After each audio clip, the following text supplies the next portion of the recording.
কিছুক্ষণ পর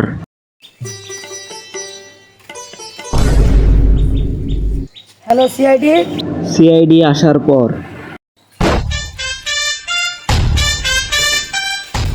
কে ফোন দিয়েছিল? স্যার আমি।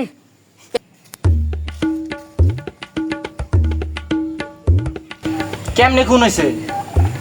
আমি জানি তুই জানিস না, তাহলে ফোন দিছিস কিসের লেগে?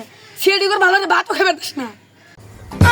আপনি প্রেসটা সার্চ করেন, আপনি মূলাতে ভাত খাওয়াম। মুলা দিয়ে ভাত পরে খিলাইননি, আগে কোন কেডা খুন করছে? না না, তুই সারের হাতে বেঁধে উঠে তোর কান পড়তে লাল করে আলাম। অত কথা বাদ দেন, আর আপনার দরকার না, আপনি নিতে যান। আপনার কাছে কোথায় ফোন দিছি, খাই আপনি লাস্ট দিয়ে যাই গে। আপনি যান। আচ্ছা স্যার, তাহলে লাস্টটাকে ফরেন্সিক ল্যাবে নিয়ে যাওয়ার জন্য ব্যবস্থা করেন। আচ্ছা।